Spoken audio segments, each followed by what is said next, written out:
సభ అధ్యక్షులు శ్రీ ఆర్వి రామారావు గారికి, ఈ పుస్తక రచయిత సీనియర్ పాత్రికేయులు శ్రీ ఆలపాటి సురేష్ కుమార్ గారికి, సిపిఐ నాయకులు శ్రీ రామకృష్ణ గారికి, పోతుల పాలకోట గారికి, శివారెడ్డి గారికి, ముప్పాళ్ళ సుబ్బారావు గారికి, వేదిక పైన పెద్దలందరికీ,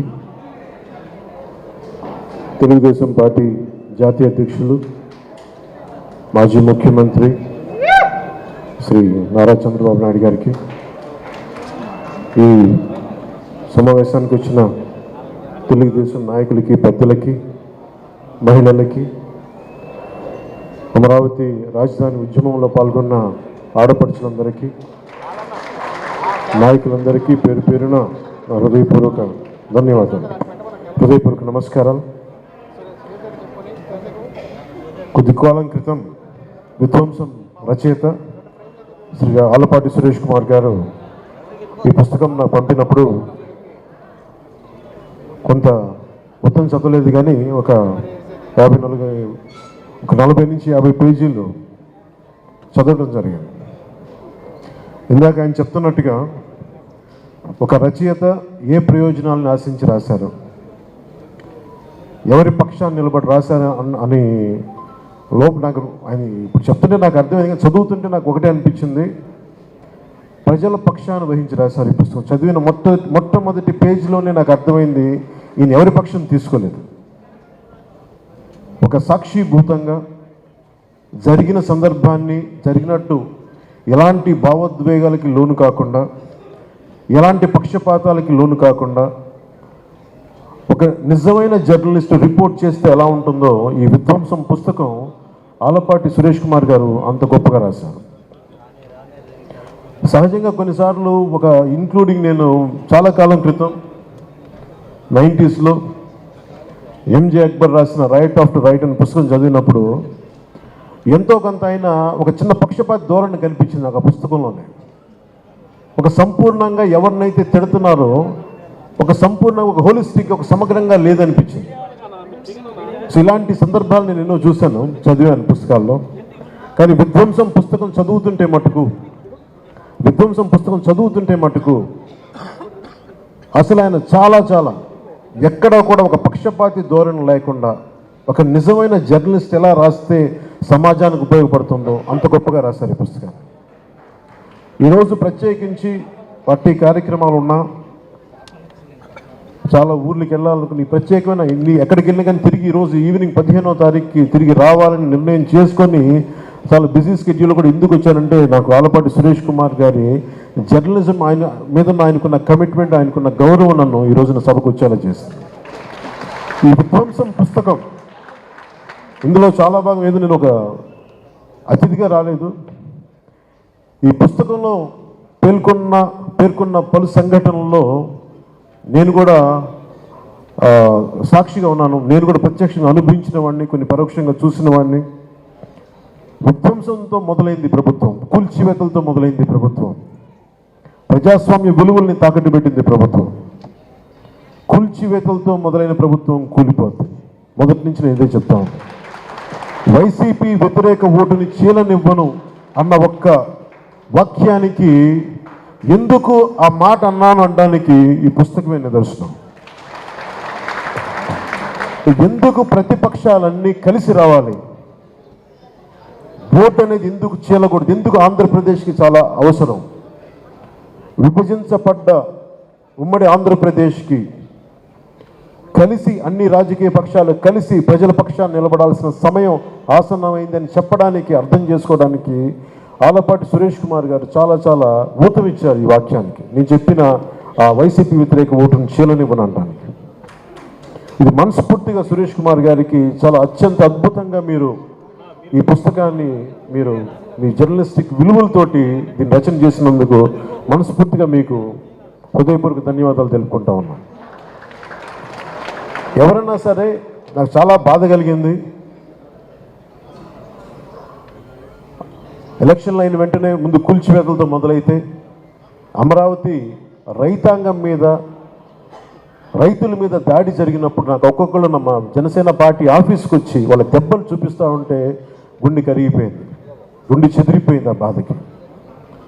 ఆడపడుచుల మీద ఎన్ని రకాలుగా అగాత్యాలు చేసి పోలీసుల హై హ్యాండెడ్ బిహేవియర్ చాలా చాలా బాధ కలిగించింది.